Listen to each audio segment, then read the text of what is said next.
Howdy, folks, and welcome to Moose Podcast number 365. Coming back down. Hey, how you folks doing? What a great week!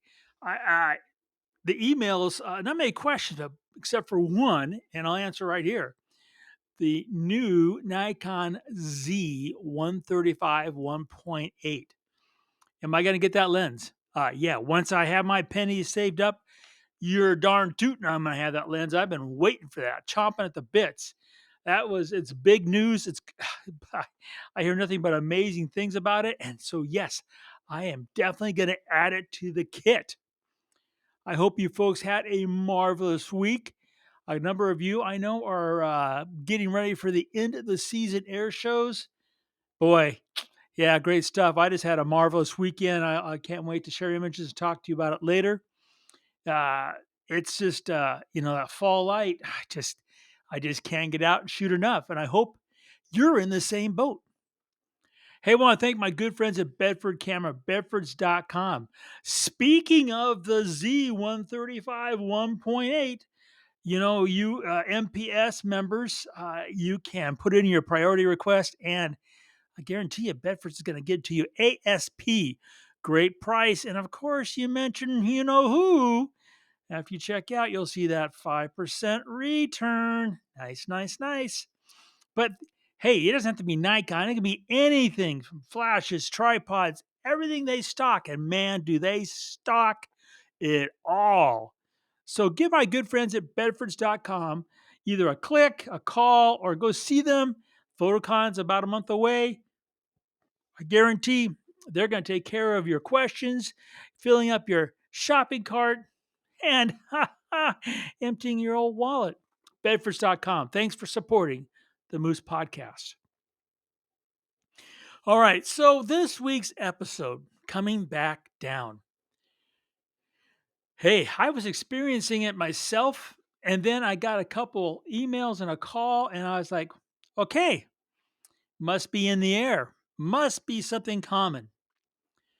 So I came back from Kodiak with 23,006 images in the file from 5 days of shooting. And this is for something, a critter which already had almost 40,000 images already in the files.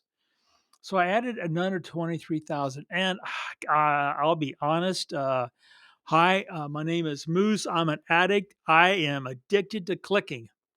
And when I am not clicking that camera, I come back down and I come back down. It seems like really hard. I often get home, and what you might think is I'm tired from the trip.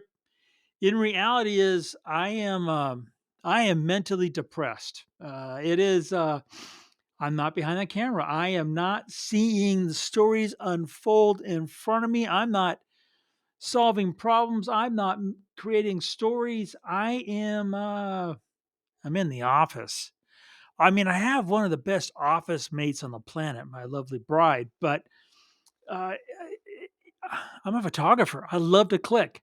And from I heard a couple of folks, I am not the only one who kind of gets in a frump when you get out shooting. Now, I think that could be detrimental to your photography. One person who I talked to, I would say, yeah, they were in a bigger funk than I was. How do I deal with it? That's what the three people ask. How do I deal with coming back from a grand adventure with some beautiful images? Doesn't have to be thousands, it just takes one. How do you come back down and then kind of revel in that moment afterwards and then of course continue and grow on it? Well, the first thing I pointed out to them, and I always point out to myself, is that photography is all about memories. That's really what it does so well, is it keeps track of our memories. And as we get older, you know that some of those memories start to fade till you see that photograph. That's how important they are. So the first thing I tend to do, and it sounds, I'm gonna put it out there. I know it's going to sound weird. there's typically at least one, if not more, photographs that represents the experience I had. And I'm not talking about just the actual photographic experience. I'm talking about the whole everything from when I leave the ranch and go to the airport and do all that stuff and eat the great food and see some friends and take some shots until I come back to the ranch.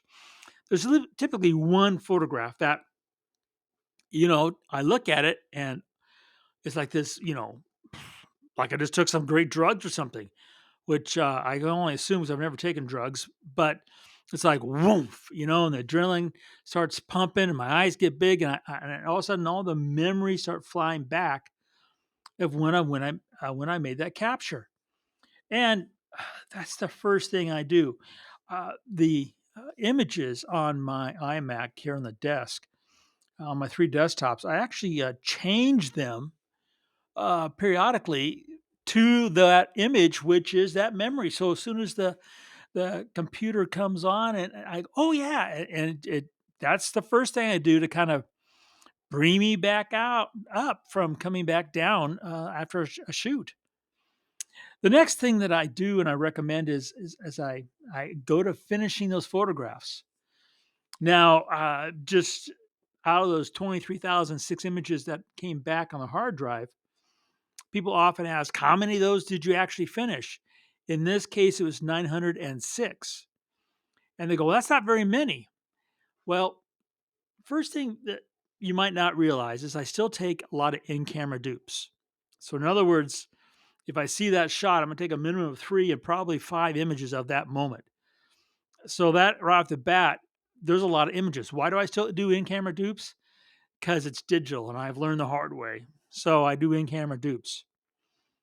Next, when I go through those images in Photo Mechanic, there are images that are right off the bat. You could say, and this is just for lack of better terms, I call them gallery images. Images that I want to share. Like if you've been watching Instagram, a bunch of the images from Kodiak are there.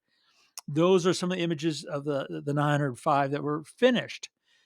Then the ones that aren't finished, a lot of the times are images that are you could say the before and after the moment that I actually went and finished. And I have those for most of the time for teaching and presentations. They might be a backup for articles. If an editor says, by the way, do you have, or you have that? And I go, yeah, I have those. And then lastly, and this is a weird mooseism, but there's something in my mind that just, it feels more secure having all those images. Now, could I delete all but the ones I finished as far as the nefs go? Of course. And would it ruin my business? I doubt it because the images I finish, I'm kind of select about. I don't, obviously don't finish them all, but those are the ones that I like the best. And when I say I like the best, I mean that they're the ones that, first of all, bring me back up from coming down so hard after a trip. They remind me of the great times. They capture biology. They tell stories. So that's why they're the ones that get selected and finished. And in that process of finishing, I kind of start bringing myself back up from the big come down. And how. So first of all, understand when I mean finish. I first go through all those thousands of images and I select the ones that I want to make and put into the gallery. And then it's just a matter of looking at, and I'm looking at very small, okay, subtle nuances, everything from gesture, color, and light. Oh, those three magic words I've talked about a whole lot. And those special moments are the ones I tend to finish. And that just means opening them up in Adobe Camera Raw.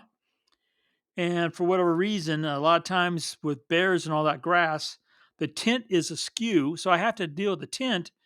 Then after that, I just open them up and save them as PSDs. In that finishing process, I'm reliving the whole time for that shoot, be it from just an hour air to air, or a week with Kodiak brown bears in the most incredible place that's like it always has been. And I relive the moments, and that really does start to do a couple things. One, it definitely uh, brings me back up from the hard crash of coming down after such an amazing week of clicking. Two, it cements some of the memories. There are things, and it might be just me. I'm never asking anybody else, but I take photographs, and a lot of the life's moments I witness not with the binocular vision and just staring at something, but often the monocular vision through the camera lens. That's how a lot of those memories are etched in my mind, is what I saw through that lens. So by going through the actual images, I tend to kind of fill in some of the things that I only saw with one eye, which I would have if I had two eyes open to watch the thing unfold. And a lot of times there's little details that I missed that I go, "Oh, I didn't see that." And so that finishing, that's a big part of, breaking that coming back down hard stuff. Then the next thing I do is once those images are, and I finish that lot, I turn in this case from those 23,000 to just that 900 set of images, and I look at those and I start looking at what I captured. Not so much the detail that I was just talking about, but did I do justice to the subject? Did I use my tools to their fullest? Does it tell a story? And I actually will go through, and this process sometimes takes weeks. Sometimes I do it faster. And I look at those and I make those judgment calls and I start taking down notes. A lot of times, what I'll do is let's just for image number just 10, we'll just make it easy. Image 10, I might notice that, I focused on the foreground bear when the background bear would have been stronger. I'll actually go in back to Photo Mechanic and I'll make an actual note on the NEF because when I go back up to Kodiak next year, um, and you should go. It's absolutely, it'll change your life. Anyway, when I go back to Kodiak next year, I will actually look at the NEFs and I'll search on those notes and I will use that to help refresh memories, but more importantly, help me learn from my own images how I can do them better. And that's a big part of the process as well when it comes to, breaking that crash from coming back down off that high of shooting. Lastly, I like to share. Um, Folks are always wondering, how do I come up with, all the blog posts that I put and the Instagram images I put out there, and how do and it's always. I had one guy this last week. It was hilarious. He goes, I kind of look back through all your images. I can't find anything old. They're all new images. How do you do that? Well, I don't know how anybody would know they're old or new, but vast majority of them are all ones that I took within the last week or 10 days. And that's that sharing allows me to share with you all that went into making that photograph. It then inspires me to go out and shoot more, which then kind of just, it's just you could say it's a vicious cycle. But it feeds upon itself. And I remember all too well when I worked that 9 to 5 job and I'd go out and I'd shoot and have that great weekend. Then I have to wait 2 days to get my Kodachrome slides back and I go through them. Wow, that was really hard coming down from those big shoots. So I think I guess it's one sign of being older. It's one part of, being, God, I hate to say it out loud, wiser, but you learn how through time to work your own mental and emotional mechanisms when it comes to this thing called photography. It's something that has highs and lows. It's built into it. It's not like some cynical plot from some AI robot. No, no, no, no, nothing like that. It's just that photographers are creative, and creative people love to express what they see and experience in many different ways. And when you don't get to do that perhaps as much as you like or want or you think you need, there is where coming back down hard really can take a bite. But you do have a way with your own creations to get yourself back up, get yourself primed for the next shoot, and most importantly, be even better the next time. So then when you get done, the coming down is even harder because you did even better. But yeah, see, I don't know if it's a vicious cycle. I think it's a good cycle.